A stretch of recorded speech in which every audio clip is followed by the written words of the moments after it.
잠들기 전 꺼내 먹는 지시갈 사탕. 김성환의 시사야.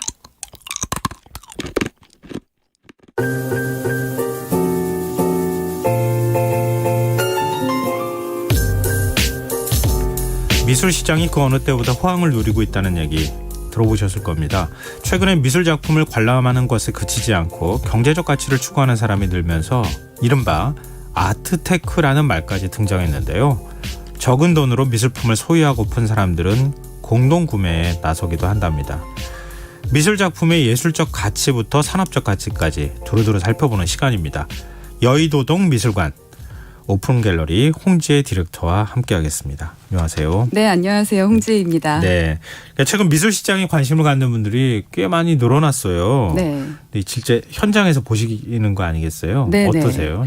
실제로 고객 수도 많이 증가를 했지만요. 네. 제 주변에서 예전에는 제가 미술 쪽에서 일을 한다고 하면 미술은 너무 어려워. 그게 뭐야? 라고 했던 예. 친구들이 나도 요즘에 보고 있어. 무엇을 사면 좋을까? 하면서 진지하게 생각하는 사람들이 굉장히 많이 늘어난 것 같아요. 옛날에 추상화가 보면 네. 이거 어떻게 그쵸? 해석해야 되지? 그래서 당황스러워했던 적도 있었어요. 맞아요. 그러니까 미술에 대해서 사실 조금 더 아는 만큼 보인다고 네. 이해를 하게 되면 왜 저게 의미를 가질 수 있는지 좀 납득이 되는데 네. 우린 사실 미술 교육을 제대로 못 받았던 것 같아요. 맞습니다. 네. 우리나라의 미술 교육은요. 제가 좀 아쉬운 게 어릴 때는 실기 위주의 교육이었던 것 같아요. 그래서 어릴 때 실기를 잘 배워서 엄마 나 미대 갈래 이러면 못 가게 반대하는 부모들이 많았단 돈 많이 말이에요. 들어. 제 경우에도 그렇고. 네네. 네. 근데 생각해보니 창작자보다는 감상자로 크는 사람이 훨씬 더 많을 텐데 감상하는 교육이 좀 어릴 때 부재했던 게 좀 아쉬웠던 것 같아요. 그러네요. 정말 네. 맞는 말씀이세요. 네, 저희가 이 코너를 굉장히 야심차게 준비했는데요. 여의도동 미술관 첫 시간입니다. 우리가 네. 어떤 얘기로 한번 첫 테이블 끊으면 좋을까요? 네. 제가 그 첫 번째 주제로 어떻게 말문을 열까 고민을 진짜 많이 했는데요. 네. 그래서 역으로 한번 질문을 드려보고 싶어요. 오늘 왜 이렇게 저한테 질문을 많이 주시는 거죠? 진행자님은 미술에 대해서 뭐가 제일 궁금하세요? 이거 굉장히 당혹스러운 질문을 지금 저한테 던지셨어요. 그렇죠. 미술에 대해서 뭐가 가장 궁금하냐고요? 이거 정말 대답하기 어려운 질문인데요. 그렇죠. 네. 보통 질문도 좀 알아야 질문을 하잖아요. 예. 근데 미술에 대해서는 정보가 워낙 없다 보니까 예. 내가 질문을 하기에 아는 정보가 없고 혹은 아무거나 질문을 했다가 괜히 내가 무지하다는 평을 받지 않을까 하고 두려워하는 분들이 차라리 말 많은 안 것 같아요. 꺼내는 게 중간은 그쵸? 간다. 네. 다들 그래서 저 미술을 좋아하는데 잘 몰라요라고 하는 분들이 되게 많거든요. 그래서 오늘은 가장 좀 원초적이고 단순한 질문부터 한번 해주시면 좋을 것 같아요. 네. 네.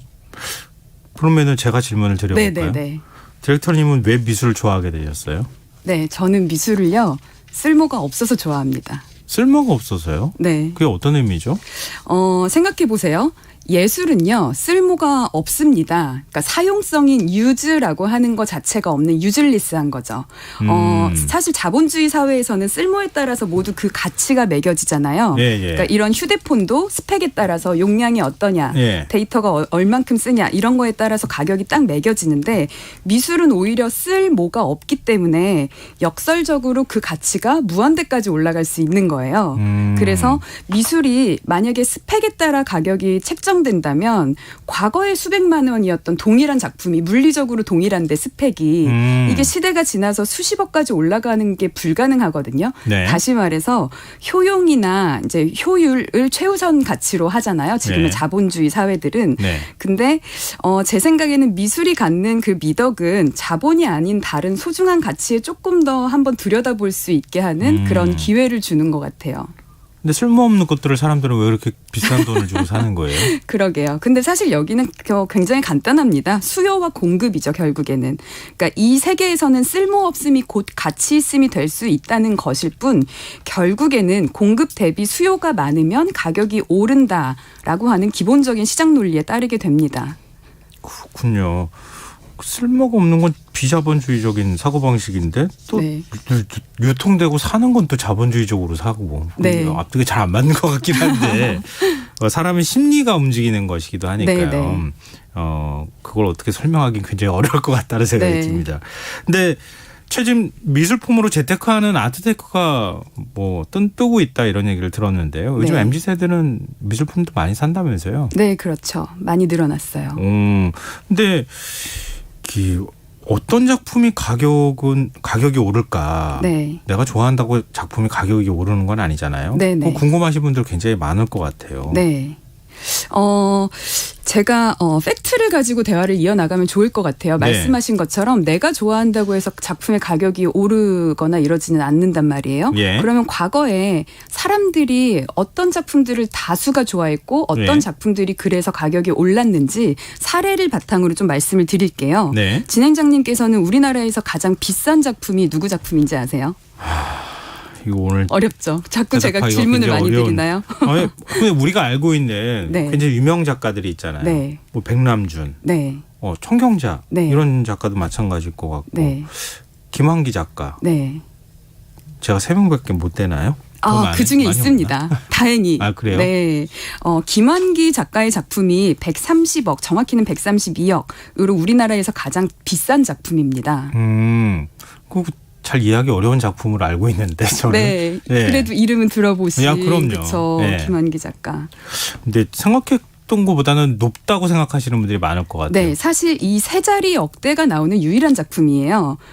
우리나라 작품 가운데요? 네네. 오. 우리나라에서 원래 100억이 넘는 작품이 없었다가 네. 2019년 11월에 홍콩 크리스티 경매에서 낙찰이 되었고요. 네. 수수료까지 생각하면 사실 150억이 넘는다고 볼 수도 와. 있겠죠. 그래서 이때 한국 미술계에도 100억 원이 넘는 드디어 세 자릿수 작품이 나왔다라고 하면서 굉장히 의미 있게 생각했던 그런 기억이 나네요. 누군가가 첫 이렇게 유리천장이나 벽을 한번 뚫어주면 네. 다른 작가들도 그렇게 네, 평가가 될 수 있으니까요. 굉장히 상징적인 의미였어요. 200호 정도면 어느 정도 크기예요? 네, 이 작품의 정확한 사이즈는 254에 254cm 이렇게 정방형의 굉장히 크네요. 작품인데요. 아주 크죠. 예. 집에다 두시기 어려울 거예요. 보통 아파트 천장이 230에서 240이니까 그 그렇군요. 보통 우리 집 천장보다 좀 더 높구나, 크구나라고 네. 생각하시면 되는데요. 제가 여기서 이제 호라는 개념, 200호라는 개념을 썼는데 네. 이거 설명을 조금 드리는 게 좋을 것 같아요. 이게 간단히 비유하자면 우리나라에서는 건물 면적을 제곱미터라는 단위도 있는데 굳이 평이라고 쓰잖아요. 예, 예. 그리고 몇 평, 뭐 30평이다, 20평이다 이렇게 얘기하는 게 조금 더 편하듯이 한국에서는 미술 작품도 센티미터라는 정확한 표기 방식이 있지만 호라는 단위를 조금 더 편하게 여기는 것 같아요. 그 호가 원래 제가 알기로는 엽서 크기만한 걸 호라고 한다고. 네, 근데 우리가 있는데요. 알고 있는 작은 엽서 말고요. 조금 더 큰 엽서. 옛날에 우편 엽서 우체국에서 팔았던 18cm에 25cm인가 예, 예. 그 정도 크기를 기준으로 하고 있습니다. 이것도 우편 엽서 안 쓰신 분들은 감이 안 올 것 같기는 한데 네. 손바닥보다 조금 더 큰 크기라고 생각하시면 2개 정도? 2개보다도 클 것 같은데요. 네. 아무튼 이 건물에도 평당 가격이 있듯이 예. 미술 작품도 호가가 어떻게 돼요? 호당 가격이 어떻게 돼요? 이렇게 계산을 하시면 좀 편하시죠. 그러네요. 네. 집값 계산하듯이 미술 작품 계산하면 되겠네요. 네, 비슷한 이렇게. 개념이에요. 그러면 우리나라에서 호당 가격이 가장 높은 작품은 뭐예요? 우리나라에서 호당 가격이 가장 높은 작품은 참고로 김환기 작가의 작품은요. 200호에 130억이잖아요. 예. 그러면은 1호에 1억이 안 되는 거거든요. 6,500만 원 정도 되는 건데. 이런 엽서 한 장 크기에 1억이라는 근데 우리나라에 3억이 넘는 작품도 있습니다. 호당 3억이요? 네. 이중섭 작가의 황소라는 작품인데요. 굉장히 교과서에서 많이 실린 나온 거잖아요. 작품이죠. 예. 네. 10호 정도에 35억이거든요. 그러니까 호당 3억 5천 정도 되고요. 네. 박수근 작가의 빨래터라는 작품 이것도 네, 교과서에서 이것도 많이 유명하죠. 보셨을 예. 텐데 20호 정도에 45억이라서 호당 2억 2,500만 원 정도가 됩니다. 다시 말해서 총 가격은 김환기 작가의 작품이 130억으로 훨씬 높지만 사이즈 자체가 워낙 크기 때문에 그런 거고 네. 호당 가격은 이중섭이나 박수근 작가의 작품이 좀 더 저렴하다는 거죠. 비싼 집이네요. 근데요, 제가 예. 이렇게 말씀드리다 보니까 계속 억대 얘기를 하다 보니 청취자분들께서 굉장히 이질감이 드실 것 같아요. 진행자님은 어떠세요? 그렇죠. 아니 이거는 뭐 미술관에 가서 보는 거지. 제가 소장할 수는 없는 거 아니에요. 그쵸. 경제력이 그만큼 되는 사람들이나 사는 거지. 네. 저하고는 약간 먼 얘기처럼 들리는데요. 네, 그러시겠죠. 근데 보통 이런 비싼 작품들은 기관에서 사거나 어쨌든 기업 대표님들께서 많이 사시거든요. 예. 회장님 이런 분들이. 예. 근데 비싼 작품을 돈이 많은 분들이 사는 건 좀 당연하잖아요. 네. 근데 이렇게 한번 생각해 보셨으면 좋겠어요. 누가 샀는지 말고 이거 누가 팔았을까? 그 사람은 얼마에 샀었을까? 이렇게 생각해 보다 보면 나한테도 기회가 있을까? 하고 너무 이질적이지 않게 한번 들어보실 수 있을 것 같아요. 열심히 책을 읽어서 네. 성관이라고 해야 되나요? 네. 그런 거를 미리 발굴할 만큼의 네. 뭔가 이 지적 능력을 갖추고 있으면 가능할 것 같은데 네. 어찌 됐든 간에 조금 이름이 있는 작가들은 그래도 미술 작품이 비쌀 이미 거 아니에요. 비싸고요. 그렇죠. 예. 네. 근데 참 고민스러워지는데요. 갑자기. 네. 근데 보통 이제 그런 작품들을 살 때 네. 초기에는 굉장히 저렴한 가격에 그렇죠. 사는 거죠. 네. 제가 이 호당 억대 가격이 넘는 이중섭 박수근 작가의 작품에 대해서 말씀을 좀 드릴게요. 네. 아마 들어보시면 충분히 나도 살 수 있겠는데 라는 생각 드실 것 같아요. 이중섭 작가의 황소 작품 먼저 얘기를 해볼게요. 이 작품은 2010년에 모 기업의 회장님이 35억 원의 낙찰을 받았거든요. 네. 그런데 우리가 궁금한 건 35억 원에 낙찰받은 사람 말고 판 사람이죠. 예, 예. 이거 판 사람은요. 작가가 39살 때인 1955년에 이 작품을 구매했는데요. 얼마냐면 쌀 3가마니에 이 작품을 구매했습니다. 1955년대 쌀 3가마니요. 네. 지금 요즘 가치로 얼마나 되는 거예요? 쌀이 그때는 화폐의 기능을 할 때인데요. 쌀 3가마니는 현재 물가로 환산하면 200만 원 정도 됩니다. 자, 200만 원 정도면 막 쓰기엔 큰 돈이지만 그래도 인생에 한 번 정도 쓰기에 그래도 뭐 쓸만한 금액이지 않겠습니까? 네. 어떠세요? 200만 원 정도에 내가 미술 작품 하나 산다. 가능하시겠습니까? 그래도 망설일 것 같은데. 그러신가요? 잘못 샀는데. 근데 아마 관심 있는 분들은 사실 것 같아요. 네, 혹은 그런다면. 이 작품이 수십 년 뒤에 이렇게 될 거야라는 아유, 걸 알면 무조건 사시겠죠. 당연하죠, 그거를. 그건 네. 당연하죠. 네, 이게 이중섭 작가의 작품뿐만이 아니라 그 박수근 작가의 빨래터도 마찬가지로 2007년에 모기업 회장님이 45억 원에 샀는데요. 네. 이 작품을 소장하고 있던 사람은 존 릭스라고 하는 미국인이었어요. 근데 이 사람이 이 작품을 어떻게 소장하게 됐냐면 한국 전쟁 당시에 우리나라와 일본을 오가며 무기 거래를 하는 거래상이었거든요. 네. 근데 PX에서 박수근 화백이 너무 성실하게 그림을 그리는 거예요. 그러니까 일본을 다녀오면서 이거 우리나라엔 없는 좋은 거야 하면서 화구를 선물을 했는데 네. 거기에 대해서 박수근 화백이 고마움의 의미로 빨래터 작품을 선물하게 되죠. 놀라운 사실인데요. 혹시 지금 주변에 뭐 미대생 한 명 없나 한번 떠올리지 않으셨어요? 제가 지금 방금 전에 그 생각했어요. 그렇죠. 예술하는 친구를 많이 사귀어야겠다. 네네. 근데요, 저도 어릴 때는 그렇게 좀 생각을 했는데, 네. 에이 이거 뭐 너무 행운 아니야? 뭐 이렇게 생각을 했었는데 네네. 이 행운이 저는 그냥 온 거는 아닌 것 같아요. 한번 생각해 보세요. 우리나라 한국전쟁 당시에 미국인이 보기에 우리나라는 문화예술이 발달하지 않은 제3세계의 나라였단 그렇겠죠. 말이에요. 네. 반대로 생각해 보면 우리가 한번 봉사를 하러 제3세계 국가에 갔는데 이름 모를 그리고 문화적으로 척박한 그 나라의 어떤 작가가 작품을 하나 선물했어요. 그거 몇십 년 동안 잘 보관하셨을 것 같으세요? 아유, 안 했을 것 같아요. 그렇죠. 예. 갖고는 왔을까요, 한국에?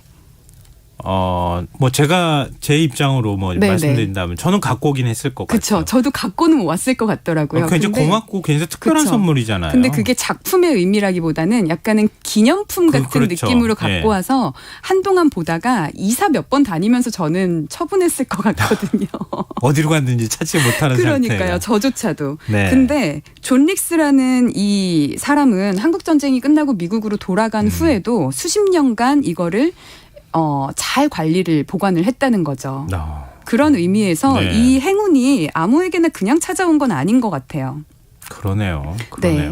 그러니까 그만큼 노력을 했기 때문에 네. 그것도 거의 반세기 정도를 그렇죠. 갖고 있었던 거잖아요. 이 차이가 뭐냐면 예. 그래도 우리나라 지금 많이 바뀌었는데 옛날에는 유명하지 않은 작가의 원작보다 유명한 작가의 아트 포스터를 걸어놓는 거를 더 사람들이 좋아했었던 것 같아요. 네. 가방으로 치자면 가죽 공방에서 좋은 소재로 잘 만든 가방보다 네. 가짜여도 가품이어도 이렇게 마크 브랜드 마크 찍혀 있는 소위 말하는 그런 짝퉁이라고 하는 가방을 더 선호했을 시절이 있었던 거죠. 근데 네. 요즘엔 좀 많이 바뀐 것 같아요. 그런 것이. 그거 어차피 구분 잘 못하기 때문에라고 하는 믿음이 있기 때문에 그런 거 아닌가 싶은데요. 네.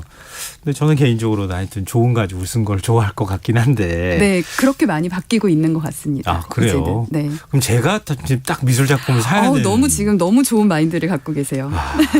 기대가 됩니다. 네. 앞으로 계속 말씀을 들으면서 제가 뭔가를 이렇게 가다듬어서 도전을 해봤으면 좋겠다 생각하는데요. 네. 근데 미술 작품 갖고 있다 하더라도 네. 보관 잘해야 되잖아요. 그렇죠. 그리고 잘못하면은 작품 가치가 완전히 훼손되는 경우도 맞습니다. 있잖아요. 네. 그렇군요. 근데 만약에 제가 그러면은 미술 작품을 갖게 된다고 하면 어느 정도 작품을 가지면 좋을까요? 가격대 여러 가지가 있는데요. 제가 말씀드렸던 이 두 작가의 사례를 보면요. 네. 각각 작가의 나이는 39세, 41세였고요. 소장자의 나이는 28세, 32세였어요. 그러니까 그 당시에 그 정도 연령대의 소장자가 구매를 하기에 사실 아주 비싼 작품은 아니었다는 거죠. 네, 그래서 네. 그 쌀 세가마니도 지금 현재 물가로 환산을 하면 한 200만 원 정도였다고 했잖아요. 네. 제가 볼 때는요. 아직 단 한 번도 작품 소장을 하신 적이 없다면 한 200~300만 원 수준, 높게 봐도 500만 원 언더의 작품으로 시작해 보시면 어떨까 싶어요. 물론 좀 더 빠른 시간 내에 작품 가치가 상승하기를 원하신다면 네. 그래도 한 5천만 원 이상으로 보시는 게 좋을 수도 있는데 제 생각에는 경험도 쌓고 특히 이게 보는 눈이나 경험이 없는 상태에서 큰 금액을 지불하시면요. 작품 가격 오르는 거 기다리다가 되게 불쾌하실 수가 있거든요. 불쾌하다고요? 네. 왜요? 왜냐하면 작품 가격이 오르는 데는 최소 한 5년 정도가 걸려요. 사실 네. 수수료 생각하면 5년도 짧고요. 보통 저는 10년 이상 보시라고 하는 편이에요. 근데 10년 동안 오르는 속도가 안 보이는데 내가 돈은 많이 투자했고 그렇죠. 내 취향도 잘 몰라서 마음에도 없는 작품을 샀어요. 그럼 네. 10년간 볼 때마다 기분이 나쁘시겠죠. 그렇죠. 그렇죠. 그 말씀을 드리는 거예요. 우리가 부동산에 투자를 할 때 주식이나 코인처럼 며칠 만에 혹은 몇 달 만에 수익 내야지 안 하시잖아요. 네. 내가 건물 사고 집 사면서 다음 달에 팔아야지 이렇게 안 하시고 그래도 네. 한 최소 2년 혹은 보통 한 5년 정도는 보시는 것 같은데 부동산의 경우 네. 작품은 그 기간을 좀 더 오래 잡으시는 게 좋습니다. 그렇군요. 제가 아는 화가가 네. 남미를 갔다 오면서 사진을 찍었어요. 네. 저한테 방 강제로 넘겼어요. 네. 그래서 그 작가 작품을 제가 10년 넘게 갖고 있는데 네. 가격이 올랐다는 얘기를 제가 들어본 적이 없어서 네. 그 주변에서 강제로 이렇게 사달라고 하는 네. 거 이거 나중에 한 20년 갖고 있으면 뭔가 가치가 올라가려나. 네. 그냥. 그래서 제가 말씀드리는 게 정말 내가 좋아하는 작품으로 우선 시작을 하시라고 말씀을 드리는 편이에요. 예를 들어서 제가 아까 200만 원 정도 말씀을 드렸는데 네. 내가 10년간 200만 원으로 본다고 한번 생각을 해보세요. 네. 그러면은 한 달에 얼마 꼴이죠? 10년간 한 달에 200만 원이면? 뭐 대략 한 2만 원 꼴 되겠죠. 그렇죠. 예. 그럼 한 달에 2만 원이면 한 달간 쓰시는 커피값도 안 되잖아요. 혹은 뭐 치킨값 정도 될까요? 그렇죠? 네. 그러니까 내가 진짜 보기만 해도 기분 좋은 작품을 사시면 출근하면서도 응원이 되고 퇴근하고 돌아와서도 기분이 좋고 특히 우리 집에 원화 한 점 있다는 사실만으로도 그냥 기분이 막 좋아요. 네. 근데 매달 치킨값으로 10년간 기분이 참 좋잖아요. 그러면 10년 뒤에 가격이 오르지 않아도 충분히 기분이 좋을 만한 그런 작품이면 좋겠고 가격까지 오르면 또 금상첨화겠죠. 그러네요. 네. 근데 아까 그 사진 작품에서는 그 정도의 그 기분이 좋은 그걸 없으셨나 몇 작품을 봐요. 팔았는지 모르겠어요. 제가 네. 몇십 작품을 팔았는지 어쨌든지를 알 수가 없어서 그러시구나. 그럼 네. 가격이 그럼 번호 매겨가지고 네. 사진 작품도 몇 작품밖에 안 하잖아요. 네. 에디션이라는 게 있죠. 개념이. 예. 확인해 보겠습니다. 네. 제가 일단.